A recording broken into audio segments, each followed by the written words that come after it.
El profesor Javier Rodríguez Fonseca, además de ser un experto en muchas áreas de la mastología, nos ha permitido conocer a través de su sapiencia y su conocimiento temas relacionados con cetáceos, temas relacionados con legislación que en virtud de los cetáceos y su observación también es importante. Nos ha hecho saber sobre mamíferos, historia básicamente natural de los mamíferos desde tiempos muy remotos e inclusive hasta la época, hasta el día de hoy.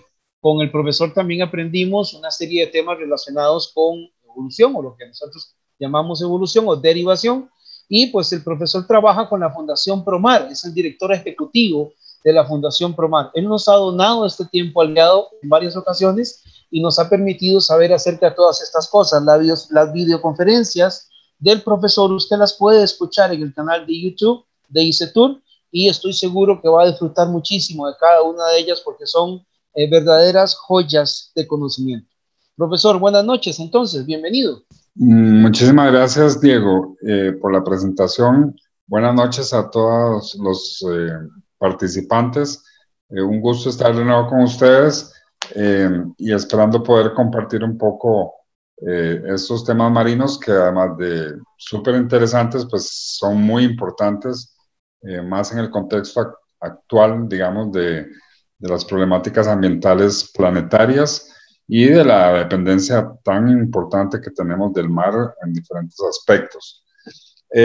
Como bien les comentó Diego, hoy tendremos lo que quedó pendiente de la charla de biodiversidad marina, en que se hizo un extenso repaso de especies y grupos de especies marinos.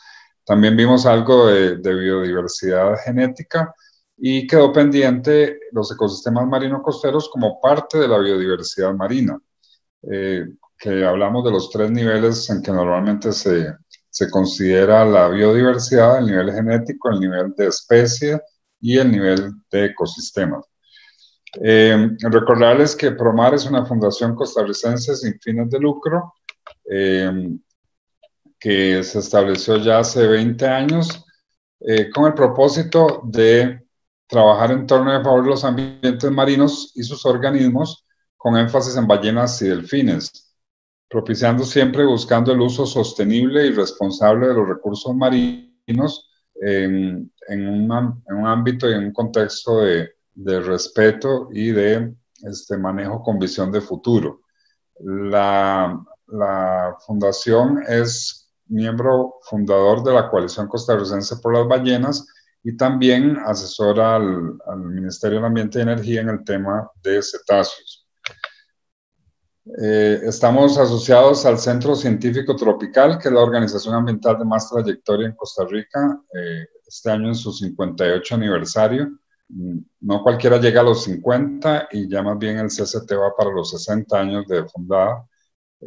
Son dueños y administradores de la muy conocida Reserva Biológica Bosque Nuboso de Monteverde, la Reserva Biológica Los Cusingos en el Valle del General y la Reserva Biológica Keladi en Sarapiquí. Es una institución pionera en el manejo y desarrollo de áreas protegidas privadas. Cerraba esta parte comentando que los océanos tienen una diversidad de ecosistemas por lo menos similar, sino que más extensa con respecto a los ecosistemas terrestres.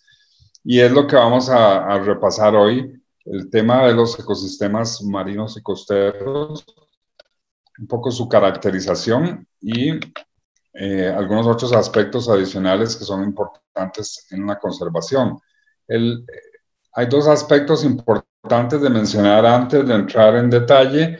Uno es referirnos al litoral, ¿verdad? Que es también conocido como la línea costera.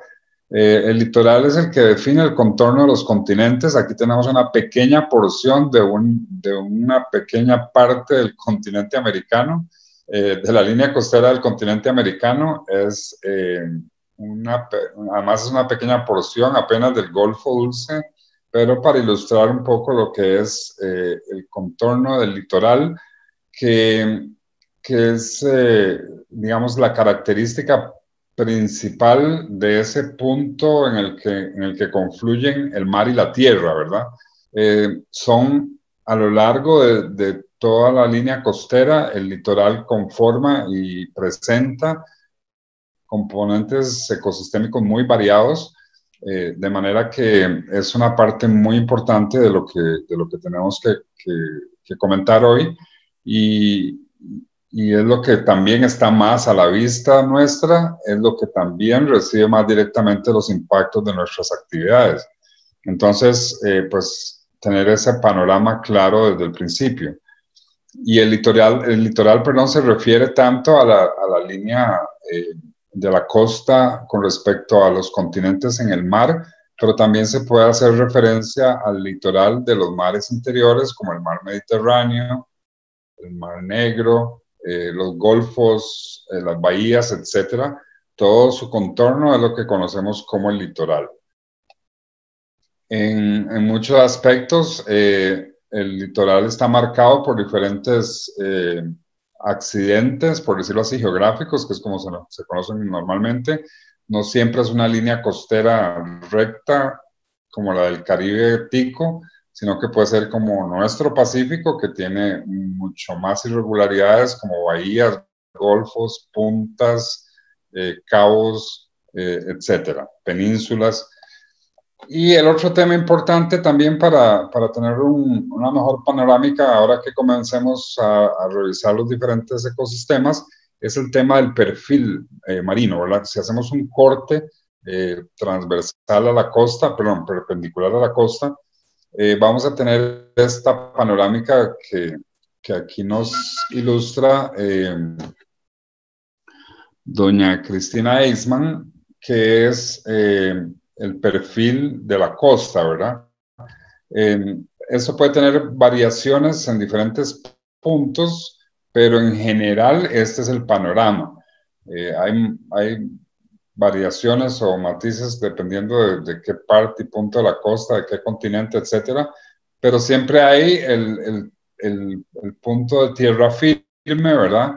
En el cual encuentra su límite superior la marea de las aguas marinas, y hay un fondo marino que en principio es muy poco profundo, pero que su fondo, que es la plataforma continental, conforme comienza a alejarse de la línea costera, comienza a hacerse más profundo. La plataforma continental va descendiendo pausadamente, por decirlo así, en un buen trecho, pero de pronto ya comienza a descender de forma drástica hacia las profundidades marinas.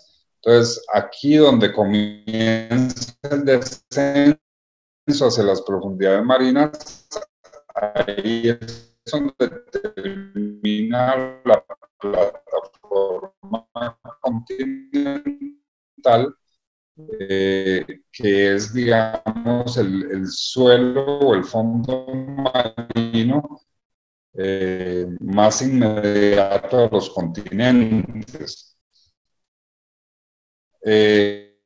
Luego viene el talud, ¿verdad? Que es continental, es donde baja las profundidades marinas, ya en los fondos más profundas, lejanas a los abiertos o aguas sociales. Ahí el fondo marino, que está a mucha profundidad, se conoce como el fondo abisal.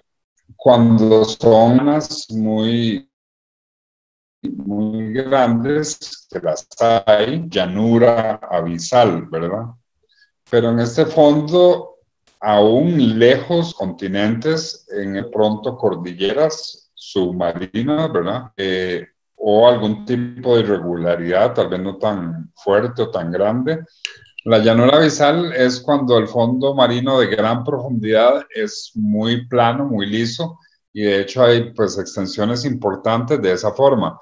Pero les decía que en cualquier momento puede elevarse y aparecer una gran cordillera submarina que puede o no puede emerger a la superficie del mar.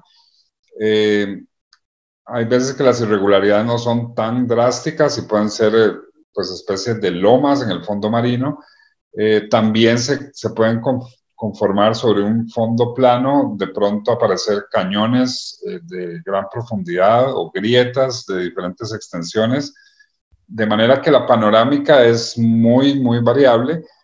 Esto es un esquema general de lo que normalmente podemos observar. Y en lo que respecta a la plataforma continental, les decía que la profundidad máxima normalmente es 200 metros, entre los 0, ¿verdad?, y los 200 metros, y a partir de los 200 metros de profundidad es cuando ya la plataforma comienza a descender hacia las grandes profundidades, en que ya pasamos de los cientos y miles de metros de profundidad, hasta llegar a la fosa de las Marianas, cerca de Filipinas, en donde tenemos la máxima profundidad conocida en el mar, que es cercana a los 11 kilómetros, 11.000 metros de profundidad.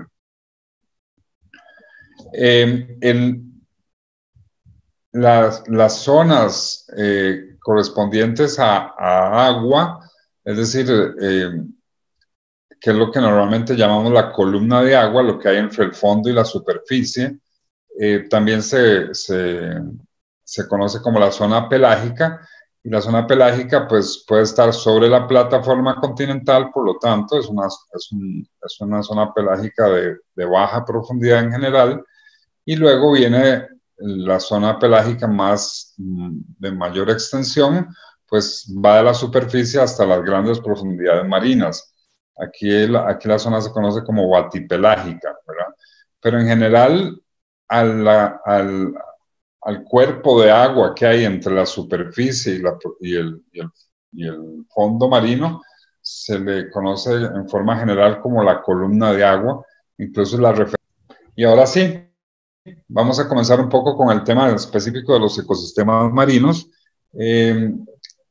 Y vamos a comenzar con el que posiblemente, digamos, es lo que existió en primera instancia una vez que se terminaron de conformar los mares, pues la línea costera o el litoral original probablemente era casi en su totalidad rocoso, y pues diferentes efectos que ya vamos a ir viendo, pues fueron, digamos, luego determinando otras condiciones en la línea costera marina, además de la condición rocosa. Sin embargo, aún en la actualidad los arrecifes rocosos cubren amplias extensiones del litoral, y en términos generales está conformado por la parte, ¿verdad?, más rocosa de los continentes en el momento en que se encuentran con el mar, de manera que hay una parte que está a la vista, está fuera del agua, digamos. Hay otra parte que, dependiendo del momento de la marea, está cubierta o está descubierta, y hay una parte del ecosistema rocoso, o de los arrecifes rocosos, perdón, que están totalmente o permanentemente cubiertos por el agua del mar. Y así está determinada también la composición faunística correspondiente, ¿verdad? Encontramos algunos tipos de fauna en la parte rocosa que siempre está expuesta al sol, por decirlo así, que no la cubre el mar, aunque tiene alta influencia del mar, ¿verdad? Ahí la conformación rocosa es muy salina, normalmente está cubierta por algas, y luego viene la parte que, dependiendo del momento de la marea, está cubierta o descubierta, que también tiene importantes componentes de algas, pero ya aquí encontramos diferentes especies de equinodermos, de moluscos. En la parte que permanece descubierta totalmente, hay un componente faunístico que es de tránsito, digamos. Por ahí circulan mucho cangrejos, en algunos casos caracoles, pero son especies que tienen la posibilidad de moverse hacia puntos en que llega el agua, ¿verdad? Porque la mayoría de las especies que son más más fijas, que no tienen movimiento, son sésiles, digamos, prácticamente no se desarrollan en esta zona, excepto algas o algunos otros organismos que no tienen movimiento, pero que tienen alta resistencia a la desecación y pueden jugársela, por decirlo así, con el agua de lluvia, pero esa parte de la zona rocosa en la cual nunca llega el agua de mar, aunque tiene influencia de esta, realmente que es más limitada en cuanto a diversidad de especies. Y finalmente está la parte que siempre está cubierta por el agua de mar, que es la más rica en cuanto a grupos de especies. Pues ahí encontramos prácticamente la mayoría de los grupos de invertebrados que mencionamos en la charla pasada. Ahí podemos encontrar moluscos, crustáceos, peces, esponjas, por ejemplo, bueno, anémonas. Las anémonas y las esponjas, por ejemplo, no pueden vivir en la parte del litoral rocoso, en donde nunca llega el agua del mar, ¿verdad? De manera que esa secuencia, esas tres partes del ecosistema correspondiente al arrecife rocoso, tiene esa dinámica, ¿verdad? Muy dependiente de la presencia o ausencia de la marea o del agua del mar. En términos generales, también los caracteres geográficos más característicos de la costa están conformados por el arrecife rocoso, y así pues cuando pensamos en los acantilados, son las formas más altas, digamos, de mayor altitud o altura más bien, perdón, que podemos encontrar en la costa. Son los grandes acantilados que pueden llegar a tener 100 o más metros de altura con respecto a la superficie del mar, ¿verdad? Y ahí en las partes más altas, pues ahí nunca llega de forma directa el agua del mar, de manera que es un poco lo que comentábamos hace un momento, en donde hay menor presencia de grupos de especies en términos generales. Pero también puede ser completamente plano, ¿verdad? El arrecife rocoso, no tener prácticamente que estar, digamos, al nivel del mar, y ahí la marea alta pues llega normalmente hasta las partes más retiradas, digamos, hacia tierra firme del componente rocoso. Definitivamente también es importante mencionar que el arrecife rocoso siempre va a marcar la parte inicial de la plataforma continental hacia mar adentro, ¿verdad? También es muy importante mencionar, bueno, un poco lo que ya comentamos, que la altura sobre el nivel del mar de los arrecifes rocosos es muy variable. En Costa Rica tenemos ambos extremos, ¿verdad? Tenemos plataformas de arrecifes rocosos muy extensas, totalmente planas, como la que se ve en la ilustración. Los que han tenido la oportunidad de estar en Punta Burica, ya casi en la frontera con Panamá, puede ser también en Punta Mala, en Punta Judas, ahí en Playa Hermosa, puede ser también en otras partes, en Guanacaste, en el sector de Santa Elena, por ejemplo. En fin, hay diferentes ejemplos de lo que son, digamos, arrecifes rocosos completamente planos, hasta acantilados como la Punta Carballo, ¿verdad? Que separa prácticamente Punta Arenas de Caldera, y que es un acantilado que anda cerca de los 100 metros de altura, y que en principio si no es el más alto, es uno de los acantilados más altos que hay en el país. Aquí en general, en los arrecifes rocosos hay una alta diversidad de invertebrados, es lo que va a predominar, ¿verdad? Y hay un tema que es importante, pues en las partes del arrecife rocoso en donde la marea alta cubre, pero cuando baja la marea queda descubierto. Normalmente se forman lo que se conocen como pozas de entremareas, y además de servir para diversión, sobre todo niños, es un espacio muy valioso para estudiar diferentes grupos de invertebrados, a veces incluso vertebrados. Hay algunas pozas de entremareas que realmente son muy extensas, pueden tener hasta varias hectáreas.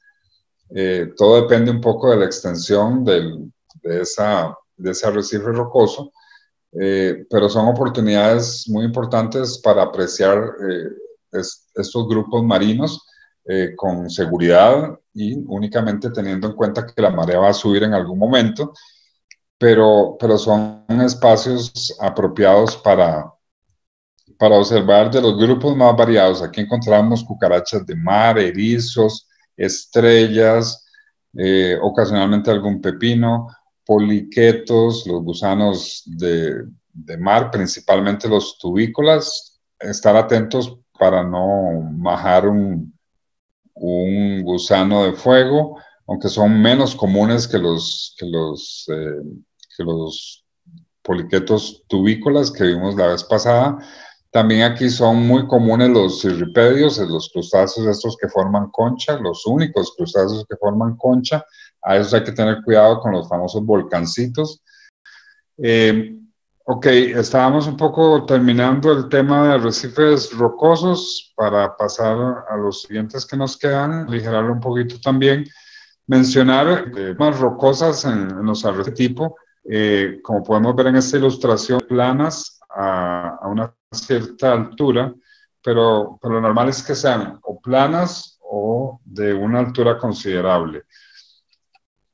Los islotes pueden formar parte del contexto relacionado con los arrecifes rocosos. En algún momento, un islote por erosión puede quedar también reducido a una plancha de roca, digamos, que es parte, digamos, de un arrecife rocoso. Igualmente, un islote también puede estar conectado por una parte más baja del arrecife rocoso, y en ese sentido pues hay bastante variación. En ese aspecto también mencionar los tómbolos, que aquí tenemos dos muy conocidos. El tómbolo es cuando una porción rocosa que está en el mar, en principio desconectada de la costa, puede ser un islote, puede ser un grupo de rocas importante, pero de pronto por surgimiento de una zona rocosa entre la playa y el sector de rocoso aislado en el mar, o por levantamiento un poco de fondo arenoso, acumulación de arena por corrientes, etcétera, esta porción de roca queda conectada con tierra firme y entonces es lo que se conoce como un tómbolo. La parte que conecta la zona rocosa en el mar con la parte de tierra firme puede tener diferentes dimensiones, de manera que puede ser cubierta por la marea alta o estar por encima del nivel de la marea más alta y ser un tómbolo permanente. Tenemos aquí los dos casos. Punta Catedral en Manuel Antonio, en el Parque Nacional Manuel Antonio, es un tómbolo permanente en que la conexión de tierra firme con la porción rocosa que estaba aislada en el mar quedó conectada y por donde se transita, porque creo que eso en algunos momentos está abierto al público para ir propiamente a la punta en sí misma. Ya incluso pues tiene la acumulación de tierra y arena fue de tal forma que ya incluso tiene una altura grande, considerable, y no puede ser cubierta ni por las mareas más altas. El otro caso es el tómbolo no permanente que tenemos en el Parque Nacional Marino Ballena, en que es una franja de arena la que conecta a la zona rocosa que está afuera en el mar con la playa. Pero aquí esa franja de arena, en este caso, es cubierta durante la marea alta.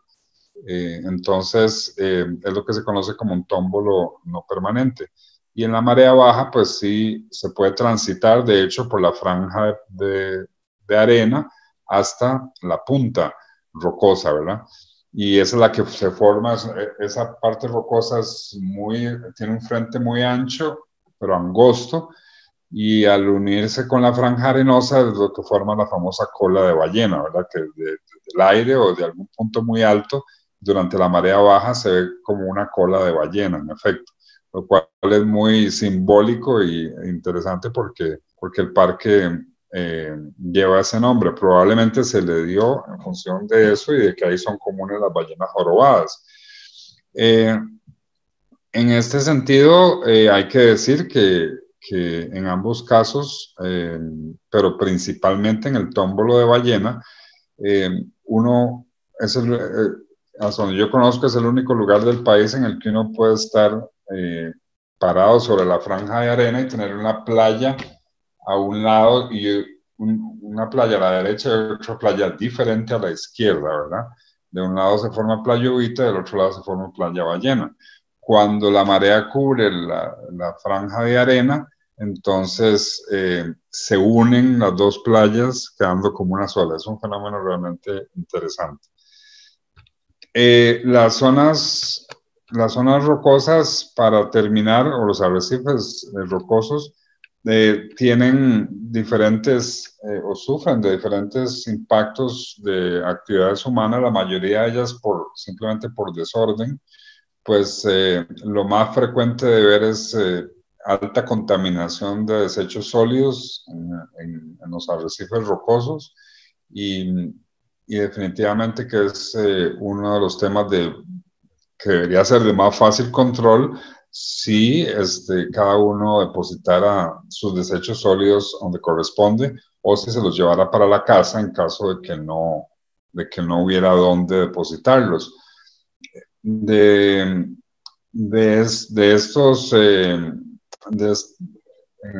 Digamos, en este aspecto, los parques nacionales, digamos, tienen la ventaja de que por lo menos hay medidas un poco más drásticas y además hay encargados que en última instancia cada cierto tiempo hacen limpieza, incluyendo con el apoyo de voluntarios, pero en otras partes del país en que no son áreas protegidas, hay veces que realmente da tristeza ver toda digamos, en la parte que no cubre de las zonas rocosas, en que no llega ni siquiera el agua de mar, con cualquier cantidad de desechos, y a veces incluso también bajo el agua, en la parte que queda cubierta temporal o permanentemente por el mar, también snorkeleando, buceando, pues ahí se encuentra uno también importantes desechos, cantidad de desechos.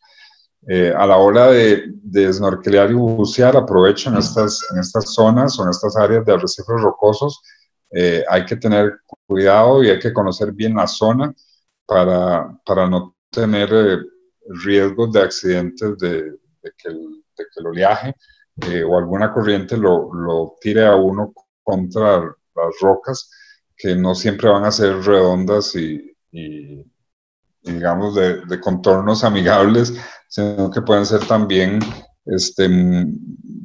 puntiagudas o cortantes. En todo esto siempre es importante considerarlo, y lo más importante es que las personas que lleven a grupos conozcan bien la zona rocosa en la que se van a meter, y en general esto vale para cualquier otro ecosistema marino, costero o terrestre. Ok, las playas arenosas Probablemente es el ecosistema marino costero que menos percibimos como un ecosistema. Normalmente transitamos por ella como quien transita por una plaza de fútbol o por un, ¿cómo se llama? Por algún área recreativa, y no asumimos ni pensamos en aquel sitio como un eh, como un ecosistema, que realmente lo es. Las playas arenosas son producto de la erosión del litoral rocoso, y aquí en esta ilustración pues aprovecho para que vean en la misma foto pues dos juntos, digamos, el arrecife rocoso este de buena altura. Vean que son acantilados importantes, pero definitivamente al encontrarse con el mar, aquí lo que se forma es un arrecife en la orilla, digamos, es un arrecife rocoso, pero conforme avanza el contorno hacia la parte de la costa, aquí se junta con litoral de playa arenosa, ¿verdad? Y las playas arenosas derivan de la erosión del litoral rocoso. La erosión de la roca va generando esos sedimentos que se van acumulando en la costa, y dependiendo de cómo esté el contorno en un determinado momento histórico de la evolución geológica del litoral, pues se va acumulando y conforma las playas. Las playas presentan arena de diferente grosor, y eso creo que todos lo hemos experimentado. En buena teoría, entre más fino es el grano de arena de la playa, pues más tiempo tiene de existencia esa playa. Ha habido mucho más tiempo de erosión del material. Hay playas que son muy pedregosas, es solo el otro extremo, ¿verdad? Probablemente sean playas jóvenes o recientes en términos geológicos, y que, digamos, todavía el desgaste de la roca y del grano más grueso no ha sido completado, o no se ha llevado completamente a cabo. Y hay arenas que son, ya es lo que uno podría llamar arena, pero con el mismo pie uno siente que algunas son pues de grano más grueso y otras más finas, sin que sean ya piedra, digamos, propiamente. Es grano arenoso, pero de diferentes grosores. Desde ese punto de vista, pues hay también que mencionar que hay colores diferentes en la arena, y esto ya no tiene necesariamente que ver con el tiempo de erosión del material rocoso, sino más bien de los componentes químicos del material, de manera que eso es lo que determina que sea playa con arena negra, playa con arena café un poco más clara, hasta las famosas playas blancas, ¿verdad? Que, que si se ven, en la mayoría de los casos en realidad es como un café muy, muy claro, pero puede haber playas que en el sentido estricto el grano sea completamente blanco. En este aspecto, es en ese ámbito, en ese entorno en que se mueven los diferentes componentes faunísticos, y es en este entorno en el cual se desarrollan los diferentes elementos de fauna. La playa tiene tres componentes principales: el que está parcialmente cubierto por, eh, por el agua de mar. Está la parte, digamos, intermedia, en la cual solo durante la marea alta... perdón. Eso, que cuando uno lavaba los trastos que se le salía el montón. Profesor, un segundito, estamos... Creo que alguien tiene el micrófono abierto. Ya lo cerramos. Doña Ruth Meléndez, si puede cerrar el micrófono, por favor. Gracias, doña Ruth. Gracias. Gracias, profesor. Por favor, continúe. Listo. Decíamos entonces que es en este sector de la playa donde la marea alta llega. es, digamos, la parte intermedia de lo que es el ecosistema de playa, y la parte más alta, donde solo la marea más alta llega y que es donde ya comienza el límite de la vegetación, ¿verdad? Es donde aparece el frijol de playa, donde están las palmeras, donde podemos encontrar también el manzanillo, y en algunas ocasiones, pues árboles incluso grandes pueden encontrarse eh, en la parte más inmediata a la playa. Eh, la fauna propia del ecosistema arenoso es muy variada, aunque no llega a ser excesivamente diversa, pero sí tiene componentes muy variados en cuanto a de organismos casi microscópicos, ¿verdad? Microorganismos, digamos, que pueden ser protozoarios principalmente, hasta tortugas marinas que llegan a desovar, ¿verdad? En ese ámbito, pues ahí podemos encontrar con frecuencia lo que son moluscos bivalvos, ¿verdad? Que se entierran en la arena con facilidad. Podemos encontrar también las aves conocidas como chorlitos, ¿verdad? Esas que andan correteando ahí por la arena persiguiendo cangrejos fantasma, por ejemplo, que es ese cangrejito que siempre vemos correteando, que es muy clarito, por eso se le llama así, porque a veces incluso cuesta verlo con el reflejo del sol, pero, pero el cangrejo ese que no es muy conspicuo, pero que lo vemos ahí correteando en las playas, ese es el famoso cangrejo fantasma, aunque pueden aparecer cangrejos de mayor tamaño también, pero no son tan comunes. Y en la parte en donde cubre el agua podemos encontrar rayas también, ahí hay que tener también su cuidado. Es importante entrar al agua en el mar, en una playa, arrastrando los pies. Las rayas normalmente se entierran en el agua, en esos primeros metros de playa cubiertos de agua, y con solo con solo esa corriente que crea el pie donde uno lo va arrastrando en la arena, esas ondas son suficientes para que el animal lo sienta y se mueva rápidamente. Pero si uno entra levantando los pies, es más factible majar una raya y ahí es donde a veces hay accidentes. Entonces es como muy recomendable entrar arrastrando los pies en la arena. Y algunos otros componentes que tal vez sean menos visibles, que ya habría que coger como una muestra de arena y ponerla en un estereoscopio o alguna cosa así, pero el famoso anfioxo o las lancetas, que son los antepasados de los vertebrados, los más cercanos a los antepasados de los vertebrados, es un cordado no vertebrado, como habíamos visto la semana pasada, perdón, en la charla pasada, y este es el ecosistema principal para los anfioxos, eh, las playas arenosas. En términos generales, como ustedes comprenderán, es una de las áreas ecosistémicas marino costeras de mayor impacto por parte del ser humano.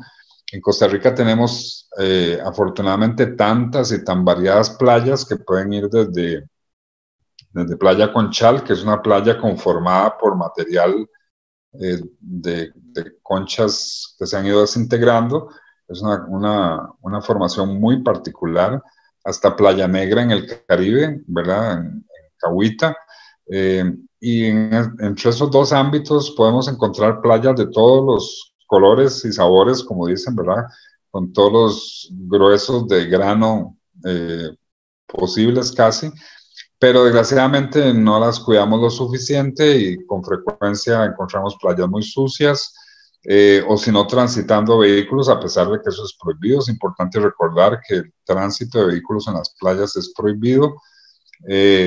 Las fogatas también están, por lo menos en áreas protegidas que tienen playas, están prohibidas. Si se hacen fuera de áreas protegidas, pues es recomendable hacer cosas pequeñas y no esas monstruosidades que se ven a veces, ¿verdad? Que ya pueden alterar el entorno de forma importante. Y también muy oportuno recordar que cuando se haga alguna de las famosas mejengas, pues tratar de no dejar ni palos clavados ni restos de lo que fueron demarcaciones de las que solemos hacer, ¿verdad? Poner esas cosas en su sitio siempre es importante y no estar removiendo troncos que hay en la playa. Todo eso es parte del ecosistema y les puedo asegurar que tienen una función. Las mismas conchas que dejan vacías los moluscos cuando mueren son aprovechadas muchas veces, sobre todo las conchas de los moluscos gastrópodos, son aprovechadas por los cangrejos ermitaños, que también a veces aparecen en las playas. Y entonces, pues es material que debe dejarse en su sitio. Sin embargo, sabemos también que pues, las conchas ya escasean en muchas playas porque son millones de conchas las que han sido retiradas y para que la mayoría de las veces terminen olvidadas en gavetas, ¿verdad? Porque esa es la triste realidad en muchos casos. En otros casos son parte de algún recurso para la venta y eso se puede manejar adecuadamente de una forma sostenible para facilitar, digamos, el uso de ciertos materiales, pero no una extracción indiscriminada, que como ya hemos conversado en otras oportunidades, pues es lo que lleva a los verdaderos desequilibrios.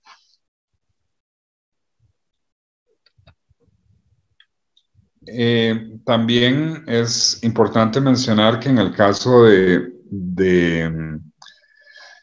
Pacífico y del Caribe, en el tema del ecosistema de playas arenosas, vamos a encontrar, probablemente muchos ya lo han notado, vamos a encontrar una diferencia importante y es que en el Pacífico se la frecuencia enorme, marea baja, uno camina hacia mar adentro, tamaño rato sobre la playa hasta que llega donde está el mar, ¿verdad? Hay que tener cuidado para no tener que salir corriendo antes de que lo tape a uno la marea alta de vuelta, porque hay veces que es más rápido de lo que uno se imagina. En ese sentido es importante no descuidarse. Pero la principal diferencia que encontramos es que en el Caribe nunca encontramos playas tan extensas hacia mar adentro, en las que uno puede caminar tranquilamente sin que haya agua o con un mínimo de agua durante la marea baja. Y básicamente es una diferencia importante que está determinada principalmente, digamos, por las condiciones, por un lado, de la morfología de la plataforma continental y por otro lado, porque las mareas, el diferencial de mareas en el Caribe es muy bajo, es decir, no hay mareas que se diferencien por más de 1 metro normalmente, mientras que en el Pacífico la diferencia entre marea alta y marea baja puede ser de hasta 2, 3 metros, ¿verdad? En el Caribe es mucho más estable el diferencial entre la marea alta y la marea baja, y eso hace que no se encuentren esas playas tan extensas hacia mar adentro cuando la marea está baja. Aquí tenemos una playa típica. Si pudiéramos decir que cuál color de playa es el predominante, este negro grisáceo o gris oscuro, porque no es totalmente negro. Los que conocen Playa Negra podrán estar de acuerdo en el sentido de que esto no es totalmente negro, pero es como un gris oscuro y es como el color predominante en nuestras playas. Recordar también que los nidos de las tortugas marinas única y exclusivamente los pueden hacer las hembras de las tortugas marinas en el ecosistema de playa arenosa. Y es el único hábitat posible donde se pueden hacer los nidos. Otro componente muy importante dentro de los ecosistemas marinos son los manglares, ¿verdad? esas importantes extensiones, aunque nunca llegan a ser un alto porcentaje, qué sé yo, de un país determinado. Hay excepciones siempre, ¿verdad? Bangladesh es un país que prácticamente toda su costa es, todo su litoral es manglar, ¿verdad? Pero son casos de excepción. En la mayoría de los países tropicales, porque también el manglar está, las especies de mangle normalmente están restringidas a las zonas tropicales o subtropicales, son plantas propias de temperaturas altas, de manera que en ese sentido, pues en los países en los cuales se puede encontrar manglares, normalmente no cubren la mayor parte del litoral. Normalmente son porcentajes relativamente bajos, pero en donde están tienen una altísima importancia. Recordemos, mangle es el árbol y de diferentes especies. Manglar es el conjunto o el bosque de especies de mangle, conformado por especies de mangle. Los manglares son bosques, de eso no quepa la menor duda. Pueden utilizar el término, aunque a veces no lo concebimos así. Y está conformado por especies de árboles que están muy bien adaptadas para que sus raíces y parte del tronco inclusive estén cubiertas permanentemente por agua salada, ¿verdad? A diferencia de los bosques pantanosos, que son especies adaptadas a zonas inundadas, pero de agua dulce. En el caso de los mangles, están adaptados a convivir, por decirlo así, con agua salada o salobre, al menos. Es decir, una mezcla de agua salada y agua dulce. En cualquier caso, tiene un nivel importante el agua de contenido de sal, muy por encima de los niveles que definitivamente no tiene el agua dulce. Y la otra adaptación importante en términos de las raíces, como se puede ver aquí en la foto de abajo a la izquierda, es que también tienen raíces que se denominan fulcreas, es decir, que son raíces altas y como en forma de pata de garza, que le permite al árbol sostenerse sobre un fondo que es, aunque ya sea la parte de barro, pero es un fondo suave, o por lo menos no totalmente firme, y entonces este tipo de raíces les permite sostenerse mejor. En términos generales, las especies de mangle tienen formas de desechar los excesos de sal. La mayoría tienen glándulas asociadas a las hojas o a los tallos, en los cuales, o por las cuales estas glándulas son el medio por el cual desechan los excesos de sal.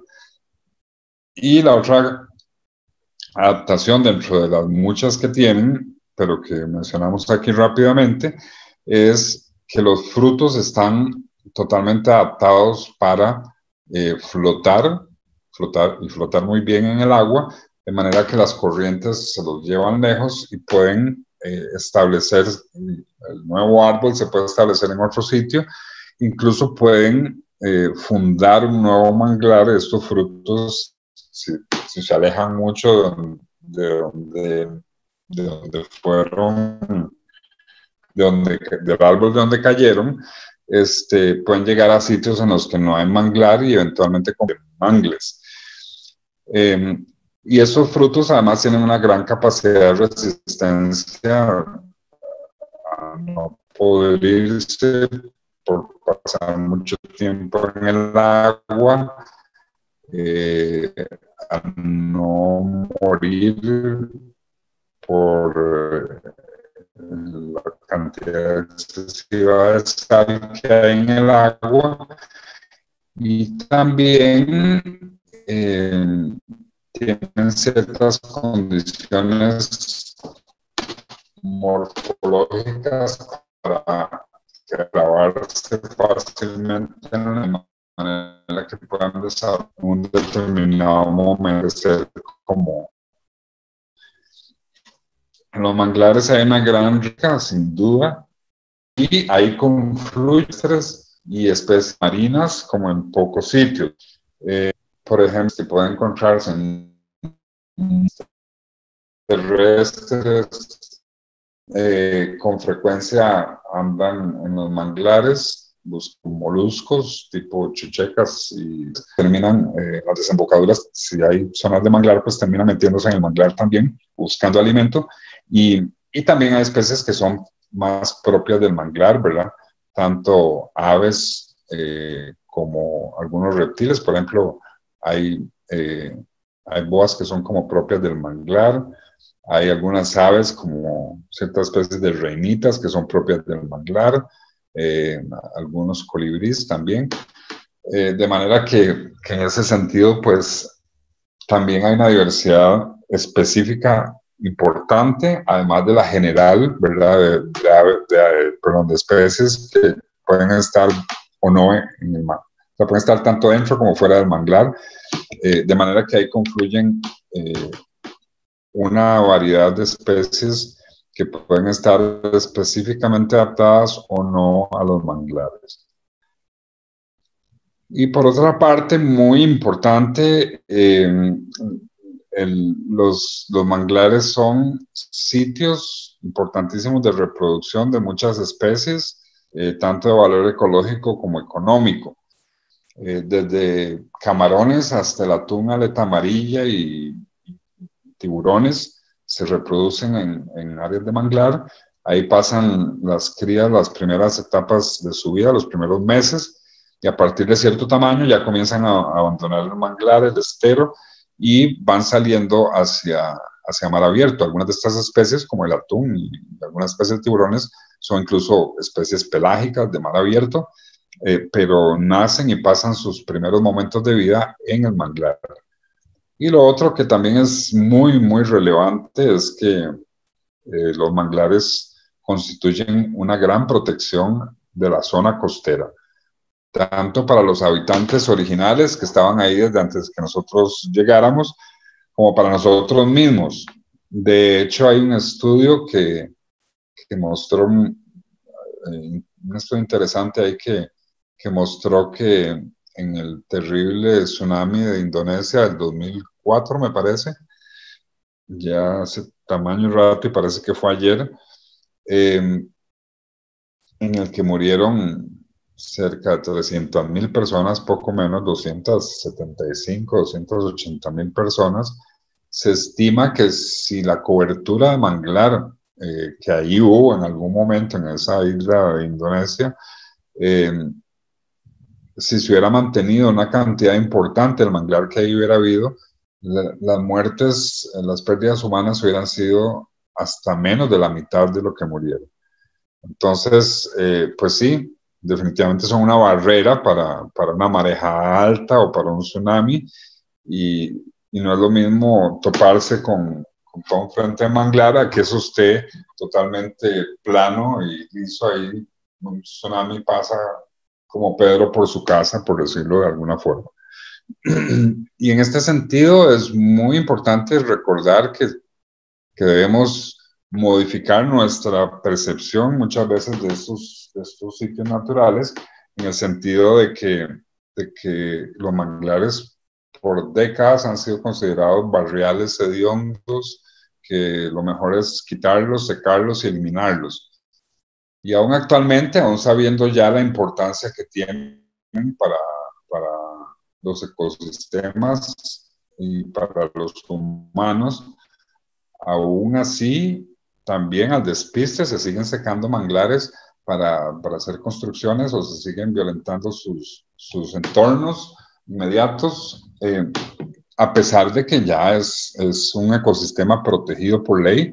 Los manglares están bajo el amparo de la Convención Internacional de Humedales, ¿verdad? Los manglares son humedales, pero no todos los humedales son manglares. Esa expresión tal vez no sirva para tener eso claro, ¿verdad?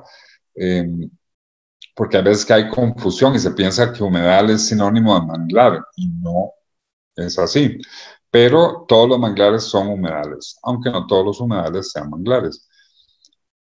Y también recordar que dentro de este aspecto ecosistémico que es tan importante tenerlo a la hora de tomar decisiones, recordar que los manglares también, al retener todo ese sedimento que retienen en sus raíces, posibilitan, digamos, el establecimiento de otros ecosistemas, tales como los pastos marinos y los arrecifes coralinos.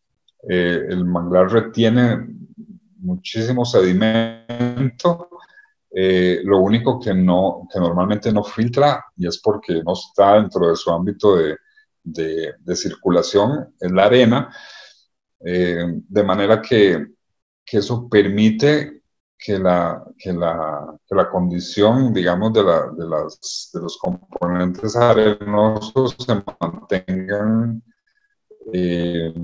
lo más, por decirlo así, puros posibles y permite el desarrollo de pastos marinos y de arrecifes coralinos.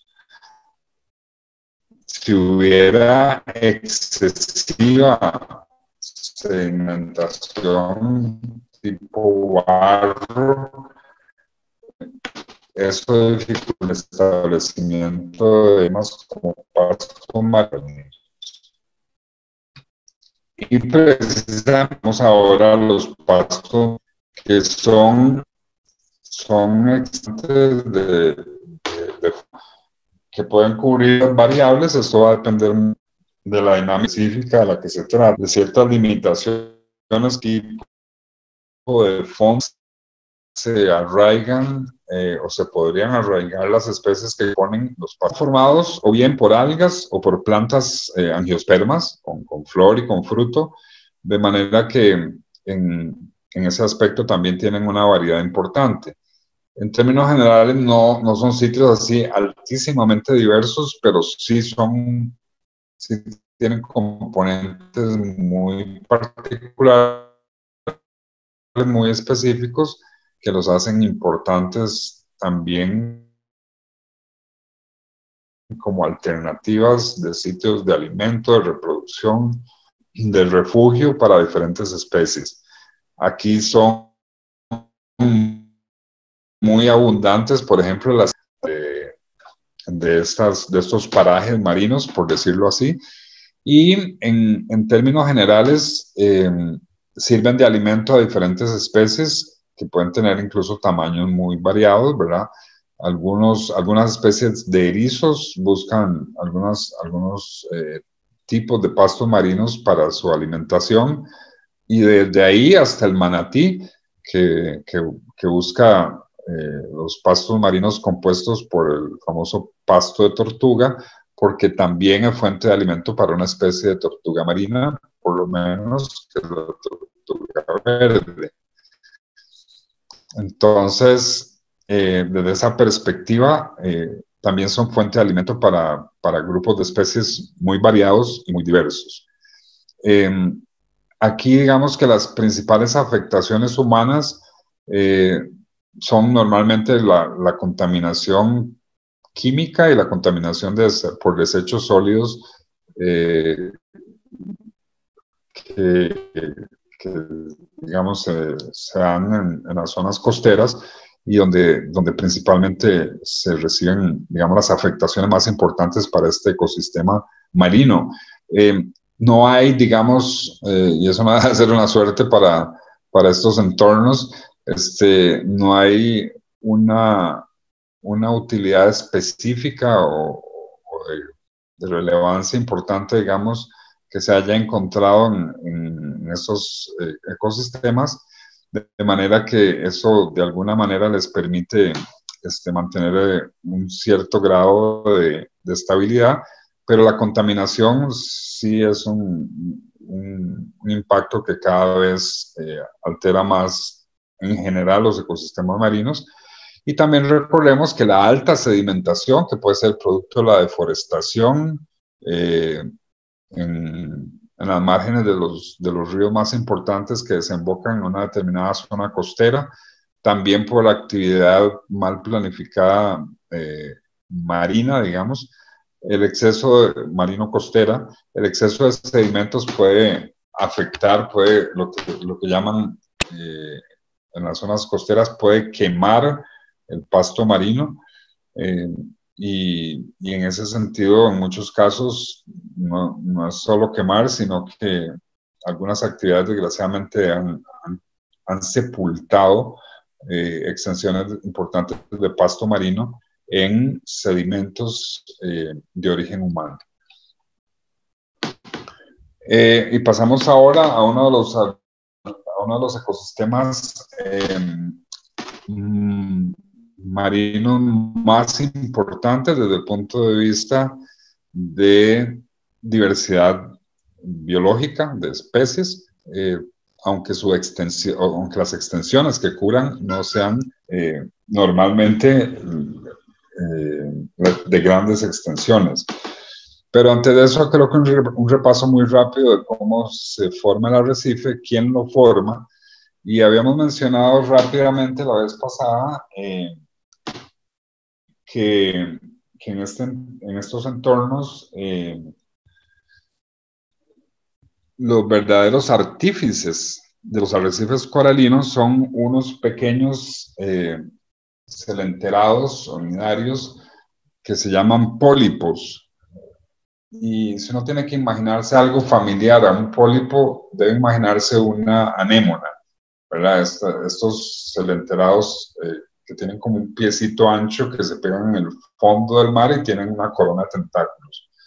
A veces parecen más formas vegetales y tienen colores muy llamativos también.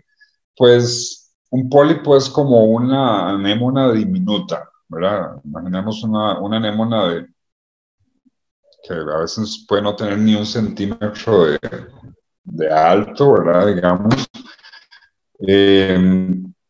Y estos pequeños pólipos se sitúan en fondos marinos propicios, que normalmente la base sobre la cual se asientan y se fijan en su condición inicialmente de larva, normalmente es favorecida por la zona rocosa.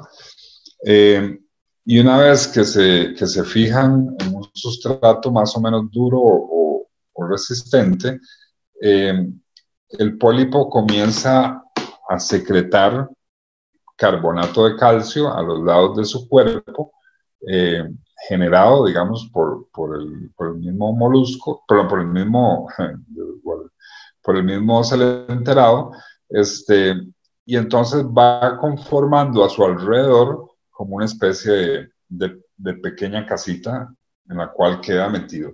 El animal va secretando su carbonato de calcio a los lados, va aumentando de tamaño hasta que el pólipo queda dentro de su estructura de carbonato de calcio.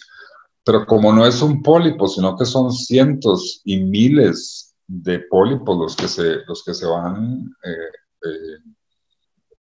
depositando y sujetando a la roca, van quedando juntos, son grandes cantidades, de manera que al ir haciendo cada uno su pequeña casita, digámoslo así, se van juntando diferentes en grandes cantidades, y al final lo que tenemos es prácticamente un enorme y hermoso condominio de pólipos, ¿verdad? De casas de pólipos. Eso es un arrecife en esencia. Tal vez lo estoy diciendo de una forma un poco prosaica, pero realmente que es la conjunción de muchos pólipos haciendo cada uno su casita, y esto termina siendo un completo conglomerado de carbonato de calcio, dentro del cual, y cuando vemos un arrecife, incluso un pedazo de arrecife que normalmente llamamos un pedazo de coral, vemos como unos huequitos muy pequeños, ¿verdad? Yo creo que eso todos hemos tenido la oportunidad de verlo, en cada uno de esos huequitos había un pólipo, ¿verdad? Entonces, eso es básicamente lo que conforma un arrecife de coral, y pueden haber muchas especies involucradas. También hay especies de coral que son individuales, ¿verdad? Sobre todo los corales blandos, los que se conocen como blandos, son individuos separados. A veces pueden ser formaciones arrecifales en forma de tipo abanico y esas cosas, ¿verdad? De manera que son diferentes formaciones y de diferentes formas. Perdón, esto me quedó atravesado, sí. Sí, disculpas. Esta lámina corresponde a ecosistemas marinos como pastos marinos, y era para ilustrar un poco un pepino de mar moviéndose de un pasto marino que conserva ahí fondo arenoso, ¿verdad? Es una observación importante que se me estaba quedando. Normalmente los pastos marinos se forman sobre fondos arenosos. Mencionar también, aprovechando esta lámina que se me había traslapado, mencionar que las plantas que componen normalmente, en el caso que sean angiospermas, es decir, plantas con flor y fruto, no algas, las especies que hay en el Caribe son diferentes y bastante diferentes, no solo como especies, sino en su morfología, que las que hay en el Pacífico, ¿verdad? Y en general hay un poco más de diversidad en el Pacífico, pero menos cobertura que en el Caribe. Ok, y siguiendo con los arrecifes coralinos, ahí, después de este paréntesis de pastos marinos, mencionar que pocos ecosistemas en el ámbito marino costero y en general en el ámbito marino tienen una variedad de colores tan grande, es todo un elemento pues totalmente diagnóstico de los arrecifes coralinos en buen estado, eso sí, es como un desborde de colores, ¿verdad?, en medio del mar, y así es también la diversidad de especies que se encuentran. Y muchas veces toda esta coloración, ya cuando uno se pone a verla, a observar con más calma y más en detalle, no es solo por los corales, sino por la cantidad de peces de diferentes colores que circulan, los gusanos poliquetos sésiles, los que están fijos, que sacan sus tentáculos, que son muy coloridos. También a esta coloración contribuyen diferentes especies de crustáceos que se mueven lentamente, las estrellas de mar que con frecuencia se encuentran por acá también, de manera que todo el conjunto es todo un derroche de colores y de especies, ¿verdad?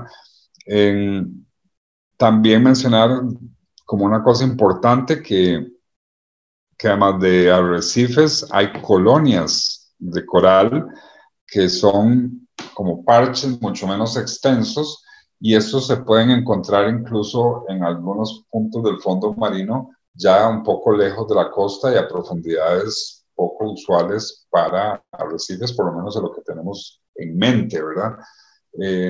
Pero los arrecifes como tales normalmente solo se forman en la zona costera, sobre roca y formando grandes extensiones. A veces puede ser sobre sustratos menos sólidos, y es el arrecife el que le da solidez al entorno. Pero puede haber colonias de arrecifes que no lleguen a ser, colonias de corales que no llegan a ser arrecifes propiamente dichos, que se encuentran en fondos marinos y a mayor profundidad.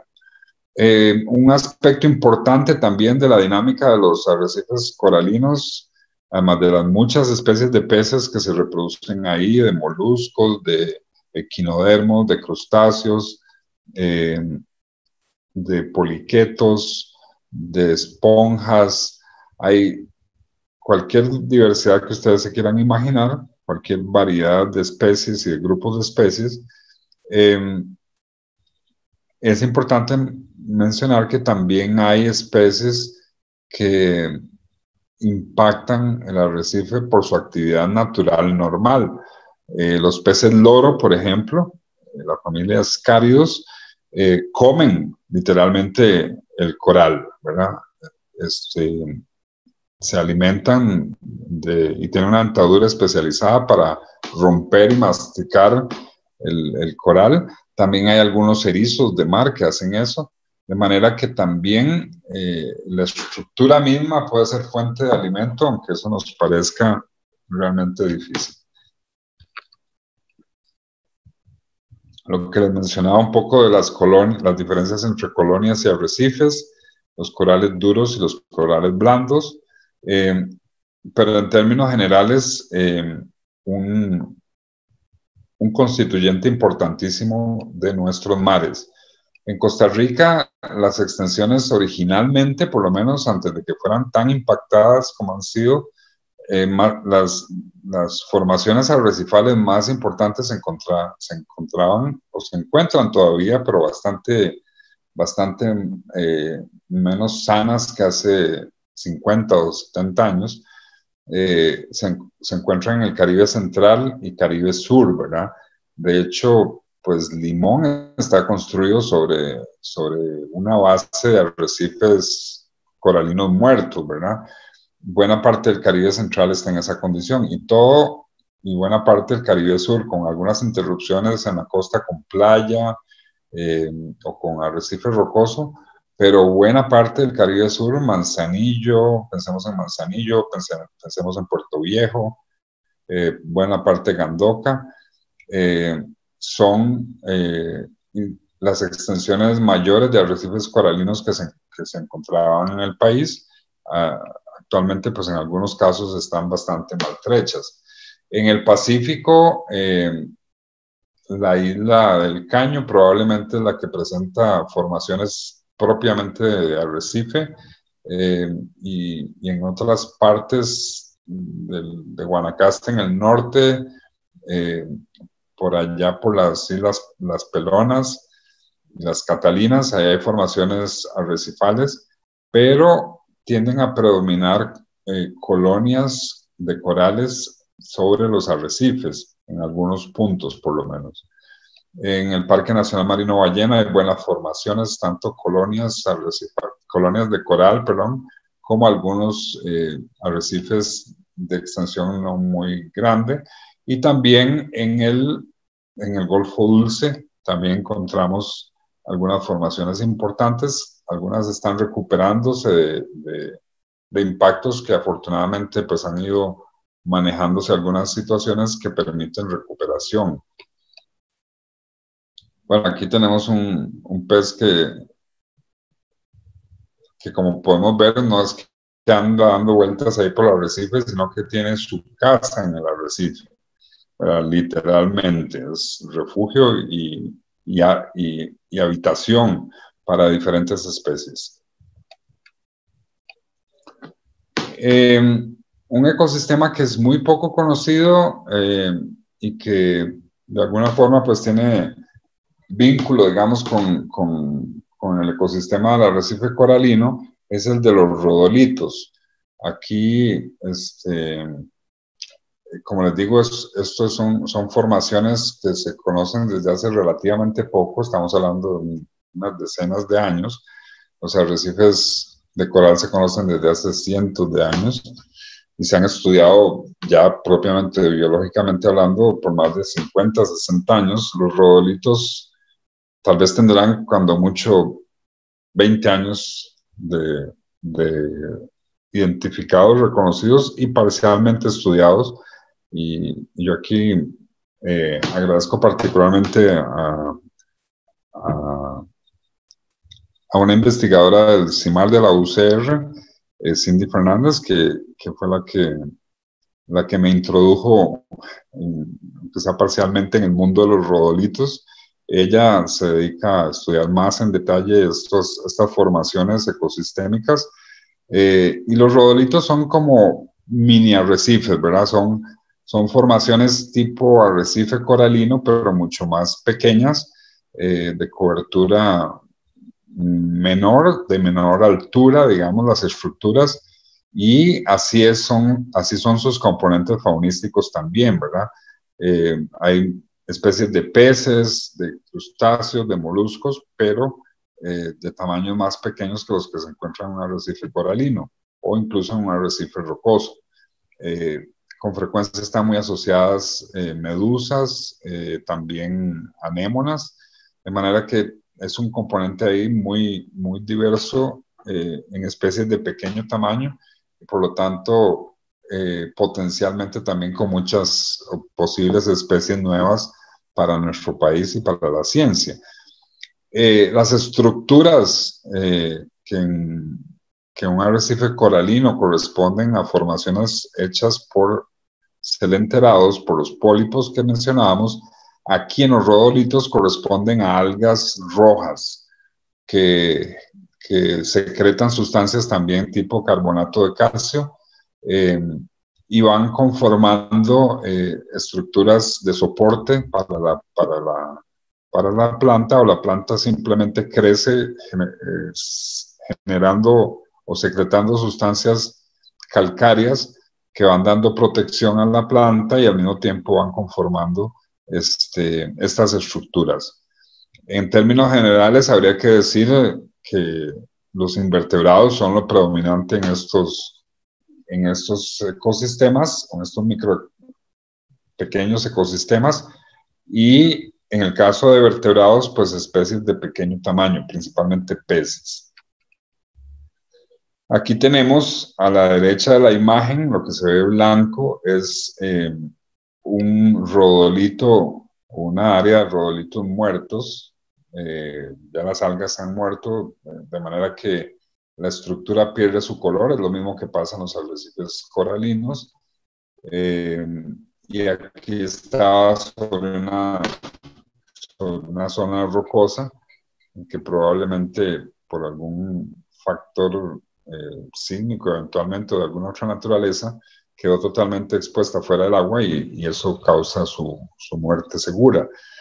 Recordemos también que, aprovechando este rodolito blanqueado, por si han oído el término, que uno de los grandes problemas que tienen los arrecifes coralinos en la actualidad es el blanqueamiento, ¿verdad?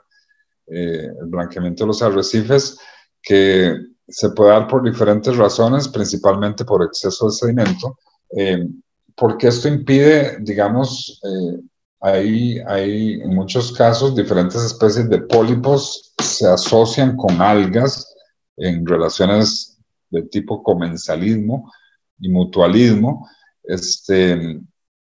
y el alga como organismo fotosintético que es, produce alimento del cual el pólipo se nutre, pero si esta alga muere, algunas veces la relación se vuelve tan estrecha, de manera que muchos del coral en estos casos es también generado por la planta, por el alga, y si esta alga muere, pues no solo muere el pólipo, sino que también muere esa porción del coral, y si se suman muchos pólipos muertos, pues lógicamente que esto genera una pérdida de color general en el arrecife, y va perdiendo su color. Esto también puede ser ocasionado por aumentos de la temperatura del agua que mata el alga, y también algunos componentes, digamos, adicionales de esta relación que generan, digamos, el color en los arrecifes, principalmente por las algas mismas, y los aumentos de temperatura en el agua también están propiciando blanqueamiento de los corales en diferentes partes del planeta. El bentos El fondo marino es otro tipo de ecosistema y es el que conforma el fondo marino. Aquí tenemos, es importante aclarar que aquí se pueden dar diferentes formaciones que ya hemos considerado en otros ecosistemas, pero que están independizados o pueden estar independizados totalmente de la zona costera. El fondo marino puede ser en grandes profundidades como puede ser en la zona costera, y el tipo de fondo puede ser arenoso, puede ser rocoso o puede ser lodoso. Todo esto va a depender mucho de las circunstancias históricas del fondo marino de una región determinada, y muchas especies utilizan el fondo marino o el ecosistema del fondo marino de paso, pero también es sitio de residencia de muchas especies. Aquí podemos encontrar desde formaciones de algas hasta colonias de arrecifes, como mencionaba en algún momento, y todas las especies asociadas, ¿verdad? Podemos encontrar gran cantidad de crustáceos, de moluscos, algunos de particular abundancia son los crustáceos anfípodos, y también peces como los lenguados, las rayas, ¿verdad? Que si el fondo es propicio, pues ahí se entierran y ahí esperan, digamos, capturar algún molusco o algún crustáceo que pase cerca. Y en términos generales es un ecosistema que tiene una dinámica bastante asociada a lo que es especies en tránsito y especies residentes, ¿verdad? De ciertos sectores de diferente amplitud del fondo marino. También aquí pueden estar sujetos los diferentes componentes a los movimientos de corrientes marinas que pueden alterar o modificar, digamos, la constitución del fondo marino.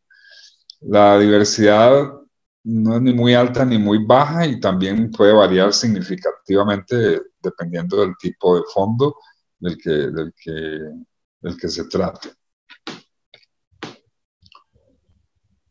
Aquí hay impactos muy serios de desechos sólidos. Hay fondos marinos que decir que lo que dan ganas es de llorar, ¿verdad? Que se encuentra uno llantas, se encuentra uno cocinas, se encuentra uno cualquier cantidad de papeles, de plásticos, y eso en un momento dado fue un ecosistema bentónico de mucha diversidad o actividad. Realmente es un tema de mucha consideración, ¿verdad? Cada vez que pensemos en botar algo en un caño, aunque pensemos que eso lo barren, eso no necesariamente es así, y muchas veces aunque lo barran van a parar a la alcantarilla, y de la alcantarilla pasan a los ríos y de los ríos al mar. Entonces, siempre que nos aseguremos de echar un desecho sólido en una bolsa, un basurero, lo que sea, estamos contribuyendo a reducir la cantidad de contaminantes por desechos sólidos en el fondo marino. Y otros aspectos de la actividad humana que afectan el fondo marino, pues lógicamente son los dragados para puertos, para diferentes actividades. Algunos pues definitivamente han sido inevitables, pero entre más mejoremos la forma sostenible de hacer todas estas actividades, definitivamente vamos a ir generando beneficios para los ecosistemas marinos y costeros. También las perforaciones petroleras de diversa índole en diferentes puntos de la zona de la plataforma continental, en diferentes continentes, también han generado impactos, pero nunca la perforación en sí misma tiene un impacto tan grande como los derrames de petróleo, que son tan frecuentes aún en nuestros días, y a pesar de la tecnología de punta que muchas veces se pretende o se dice tener. Los ecosistemas marinos, como mencionamos al principio, incluyen también algunas zonas o regiones del mar que parecen, digamos, un poco más intangibles como ecosistemas, como lo es el caso de la columna de agua o zona pelágica, ¿verdad? La estuvimos comentando ya cuando vimos el esquema, el perfil del mar, ¿verdad?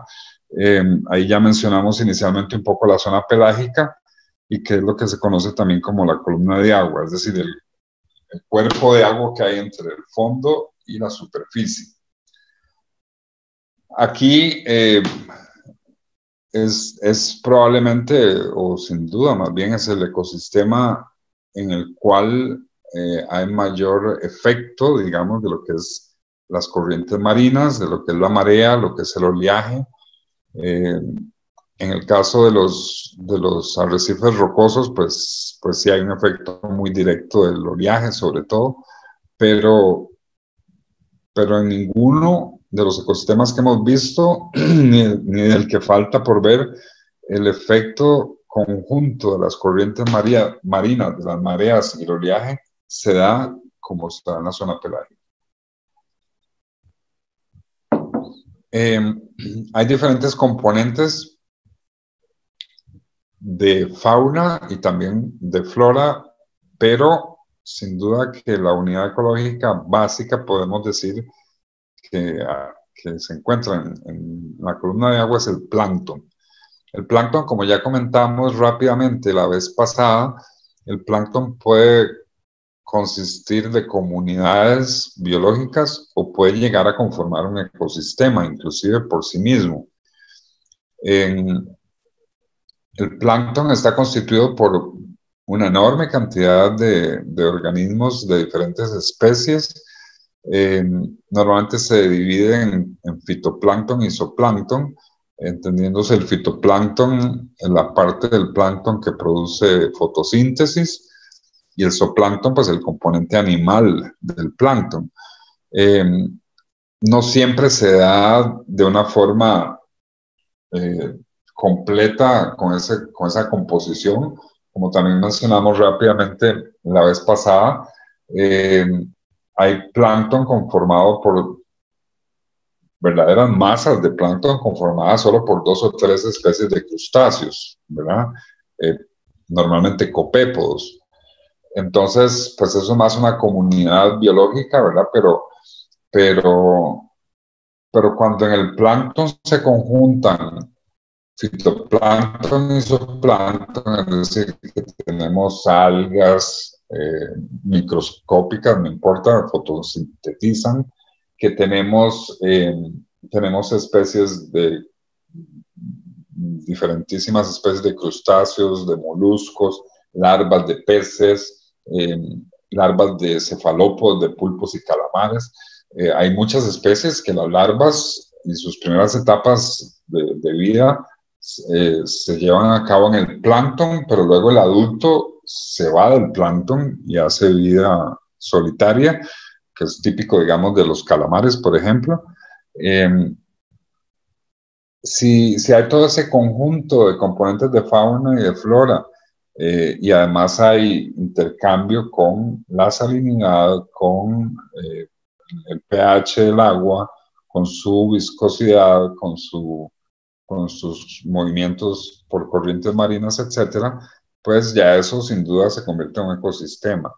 En el plancton incluso hay componentes depredadores, ¿verdad? Y por supuesto que hay componentes herbívoros. Hay larvas de diferentes especies y adultos de moluscos y de crustáceos que se comen a las algas. Pero también hay, digamos, grupos que se especializan depredando larvas de peces, larvas de moluscos o adultos de especies también de moluscos más pequeñas, etcétera.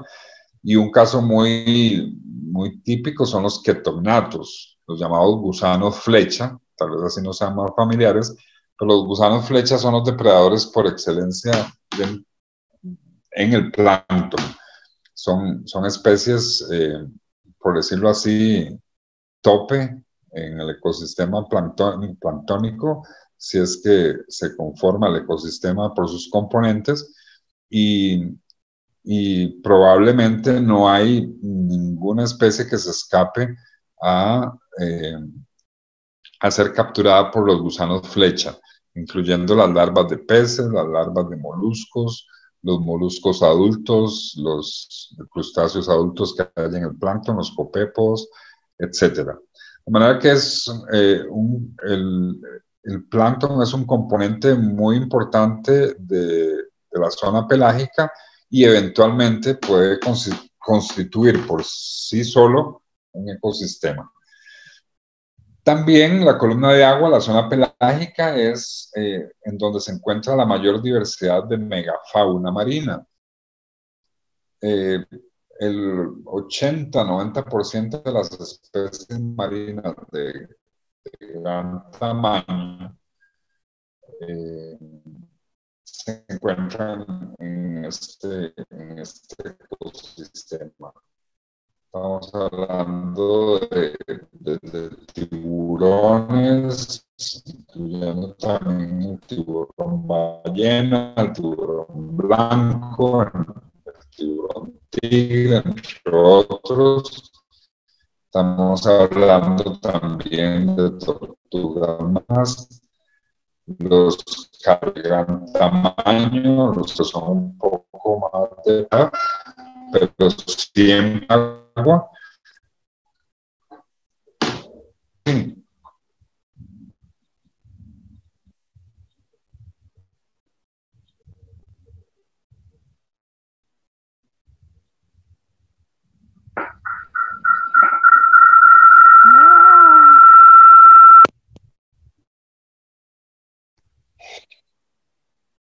¿Se escucha? Sí. Sí, señor, ahí lo estamos escuchando.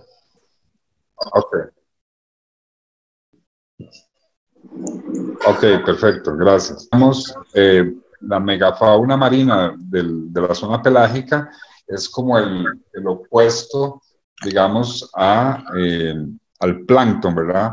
El plancton es como la agrupación de lo pequeño, mientras que en su entorno transitan especies de gran tamaño. Y aquí también, no habíamos llegado a mencionar todavía, pero por supuesto que están las tortugas marinas, los delfines y las ballenas. Las ballenas son un componente de la zona pelágica o de la columna de agua que interactúan directamente con el plancton. También lo puede hacer el tiburón ballena, algunas aves marinas que comen plancton y peces, pero pocas tienen una relación, digamos, tan impactante como son las ballenas, ¿verdad? En el momento en que encuentran una masa de plancton flotando y abren su enorme boca y que de un solo bocado, después de expulsar el agua, pues se pueden comer 100, 200 kilos de un solo bocado de plancton, ¿verdad? Y esto es, digamos, no es lo mismo a que lleguen una cantidad de peces determinada a comerse unos poquitos miembros del plancton, pero si hay gran cantidad de peces, pues puede resultar un consumo similar al que hace una ballena. Pero el punto al que quiero llegar es que en el caso de las ballenas, la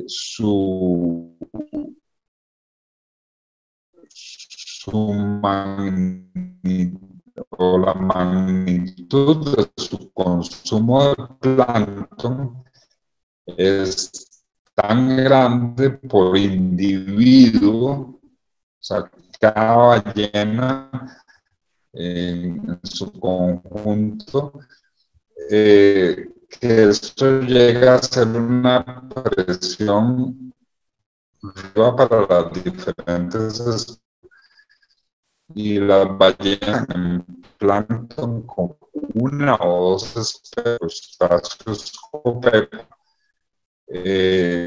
es específico para los diferentes componentes del plancton a reproducirse para mantener un nivel de productividad, digamos, significativo en las fuentes de alimento que representan el plancton para las diferentes especies. Entonces, en ese sentido, las ballenas juegan un papel importante que de alguna forma se vio disminuido durante las terribles décadas de caza comercial en que las ballenas fueron llevadas casi a cero.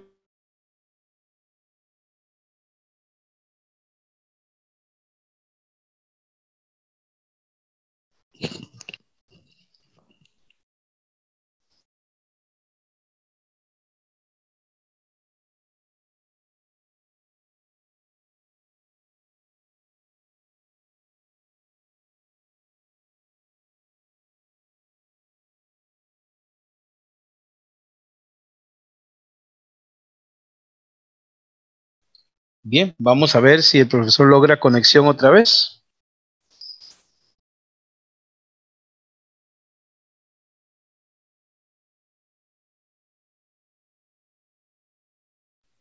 Por ahí anda, profesor, ahí lo veo, adelante.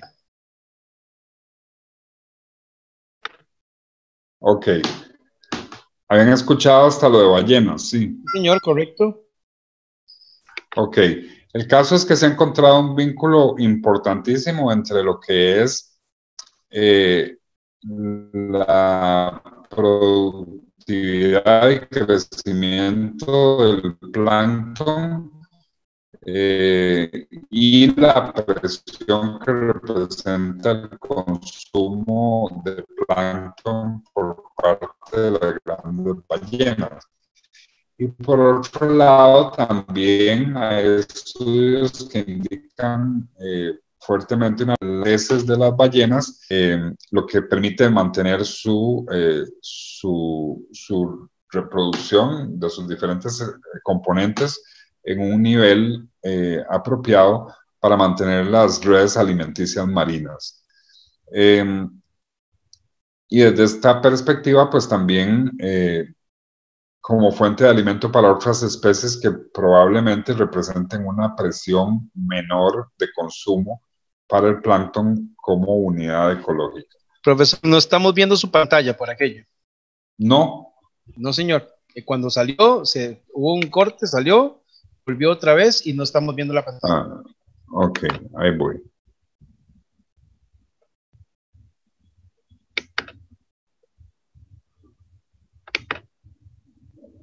Creo que ahí va.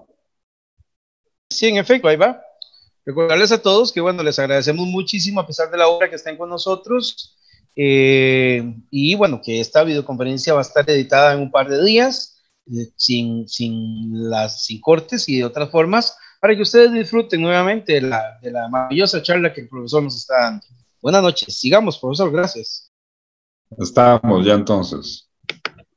Ok. Esta ilustración, un poco para que nos quede ya definitivamente claro el concepto de columna de agua, ¿verdad? Así como transita esa tortuga por el cuerpo de agua que hay entre la superficie y el fondo marino, así se mueven la gran mayoría de las especies que habitan en la columna de agua o zona pelágica. Pueden ser especies que viven solitarias, como las tortugas, que solo se juntan para reproducirse. Pueden ser grandes cardúmenes de peces, pero el espacio lo constituye el agua misma, a diferencia de los ecosistemas anteriores en que siempre hay como un sustrato que conforma el ecosistema, ¿verdad? En ese sentido, mencionar que muchísimas especies tienen lo que vemos aquí también, muchísimas especies propias de la zona pelágica, y es que tienen el vientre claro y el dorso o la parte de arriba oscuro, y esto se considera como como una estrategia, digamos, para efectos de escapar de posibles depredadores. Es decir, un depredador ve hacia arriba a esa tortuga y con la claridad que hay por el sol y demás, le puede pasar fácilmente desapercibida. Pero si pasa por encima de ella, el caparazón, que es oscuro, se confunde con la oscuridad del fondo marino. Entonces, ese patrón de vientre claro y dorso oscuro se considera una clara adaptación para evitar depredación cuando se vive en la columna de agua. Y mencionar muy rápidamente los domos, ¿verdad? Como mencionábamos, el domo térmico de Costa Rica en la vez pasada, como grandes concentraciones de plancton que pueden constituir por sí solas un ecosistema. Y el domo térmico de Costa Rica, pues aunque requiere más estudios, pero tiene potencial para eso, es una extensión de 30 a 35 mil kilómetros cuadrados en su condición, digamos, de núcleo biogeográfico, aunque se puede expandir y contraer a lo largo del año por diferentes efectos de los vientos, pero realmente que son componentes muy importantes de la zona pelágica también. Y finalmente mencionar las lagunas costeras y los esteros que se originan por la incursión del mar en la costa, ocurriendo posteriormente un cierre parcial o casi total de esa incursión de agua. Queda cerrada en algún punto en forma casi total, pero siempre habiendo como una pequeña boca que comunica el mar con la laguna. Estas lagunas pueden ser de tamaños muy variados y de constitución muy variada, desde el lago Los Patos, porque ya es un verdadero lago costero, que es el más grande del mundo. El lago Los Patos en Brasil tiene el tamaño de Guanacaste, para que se den una idea, hasta lagunas costeras de unas pocas hectáreas, ¿verdad? Como son la mayoría de nuestras lagunas. Las lagunas de Tortuguero y de Barra Colorado son probablemente las más conocidas en este campo. La laguna de Gandoca. En el Pacífico también hay algunas lagunas como Peje Perro y Peje Perrito en la península de Osa. Y en todos los casos es muy, muy raro encontrar una laguna costera de agua dulce. Esa tendría que haberse originado desde tierra firme de alguna forma por algún flujo de agua o algún meandro de un río ya cerca de la costa que quedó aislado, pero que nunca tuvo contacto con el mar.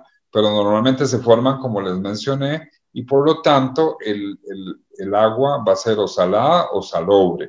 Hay veces que termina cayendo en la laguna algún río que se desvía de su curso original y termina desembocando en la laguna costera, o salía ya desembocado el río en esa parte donde se forma la laguna, de manera que hay mezcla de agua salada y agua dulce.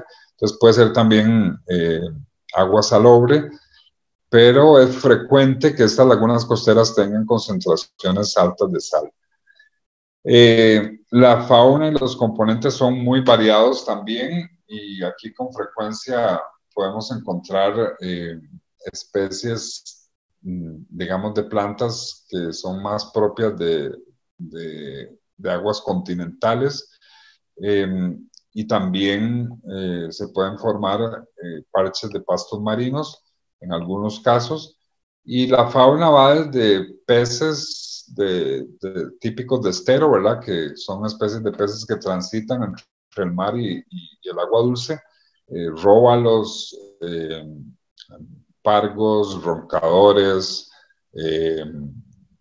especies de lenguados, una infinidad de especies de peces, de moluscos, moluscos de esteros también, que son muchas veces coinciden con formaciones de manglar, ¿verdad? Las chuchecas, las almejas, las pianguas, etc. Y también en lagunas ya de cierto tamaño podemos encontrar manatís, podemos encontrar delfines, que hay veces que se meten también en estos ecosistemas, aunque para que una laguna costera sea un hábitat permanente de alguna especie de delfín, pues ya tiene que tener un tamaño importante. Si no, el animal entra y tal vez busca algo de alimento y vuelve a salir y lo hace ocasionalmente. Pero si tiene un tamaño suficiente, en el caso de la Laguna de los Patos en Brasil, pues hay dos poblaciones diferentes de delfines que viven permanentemente en el lago. Pero como les dije, es un lago muy grande. Y también las lagunas y canales costeros son un sitio de tránsito humano, probablemente desde el punto de vista de actividad artesanal y de subsistencia con base en recursos marino-costeros, las lagunas y canales costeros sean donde más transita el ser humano, además de la pesca artesanal en mar abierto, pero este es uno de los sitios o de los ecosistemas que propician incluso el tránsito con embarcaciones totalmente artesanales.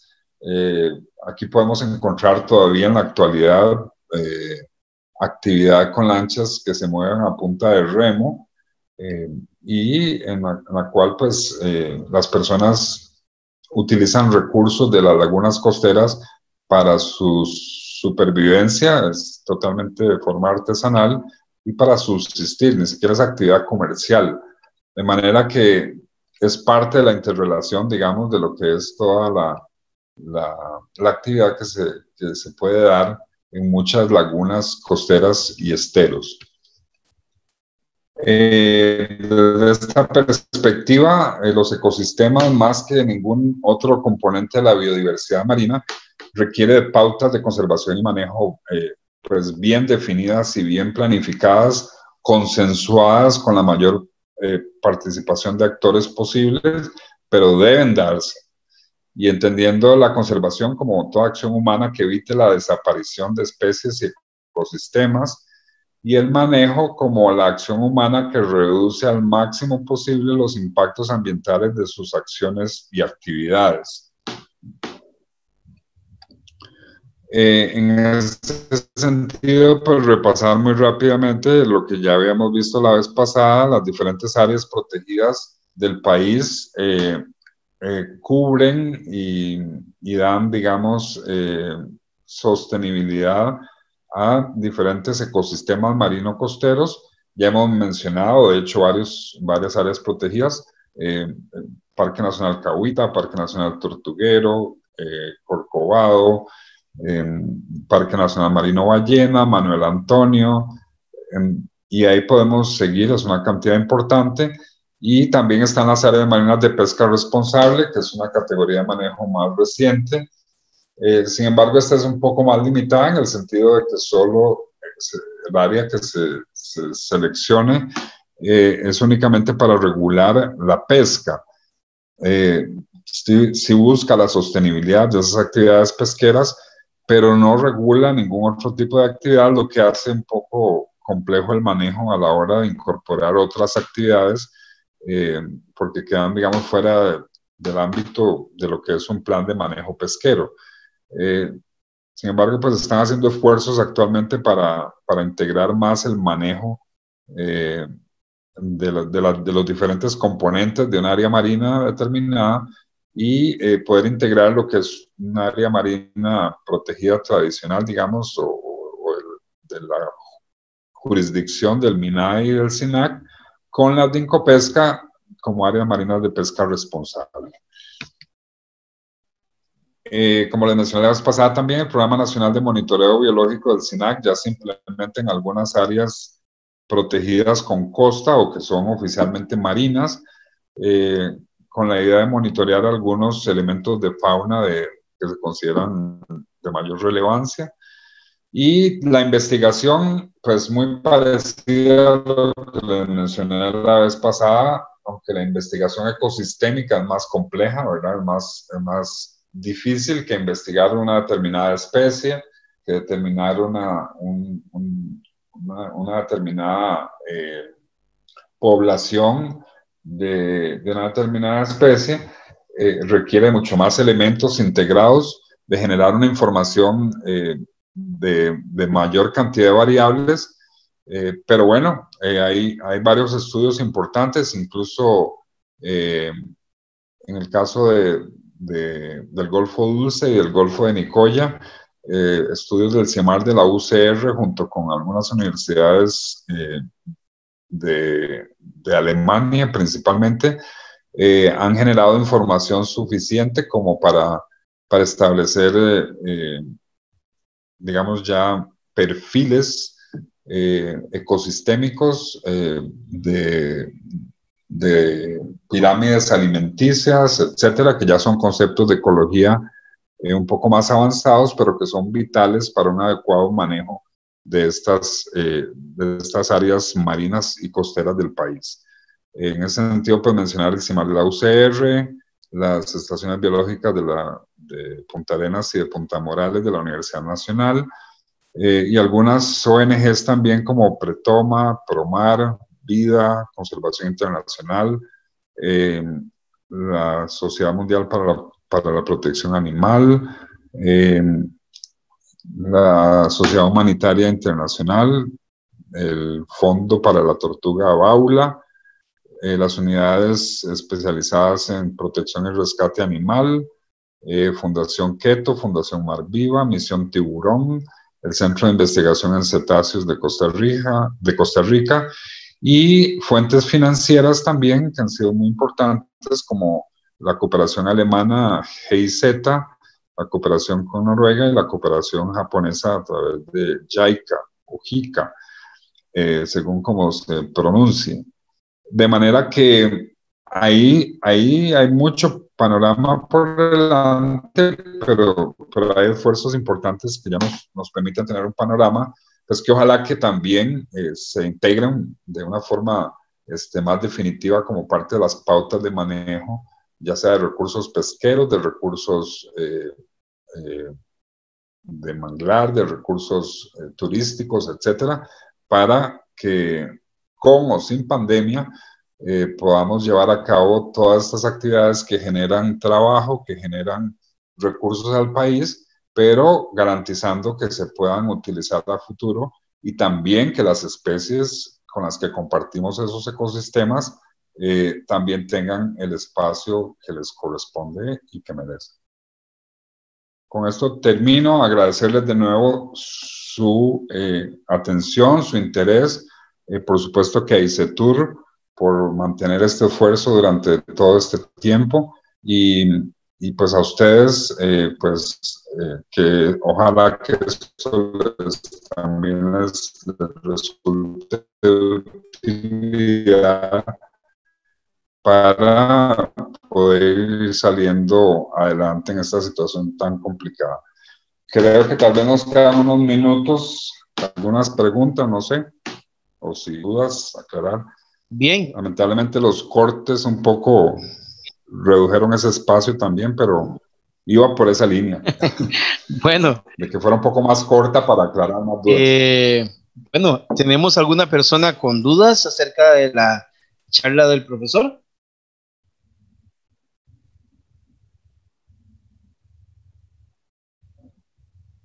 Yo creo que están cansados, profe, pero están encantados con la charla suya. Cada vez que usted habla nos sorprende, es increíble la cantidad de cosas que nos ha enseñado en estas 4 videoconferencias, y desde luego estamos para servirle para cualquier otra más. La gente habla de bellezas del servicio que usted y la Fundación Promar le da al guiado costarricense a través de esta pandemia. No tenemos cómo agradecerle su donación, profesor, su tiempo y la posibilidad que usted ha tenido de estar con nosotros en estas 4 oportunidades, y como le digo, cualquier otra más para lo que la Fundación Promar lo necesite, o usted mismo, por favor, no lo haga saber.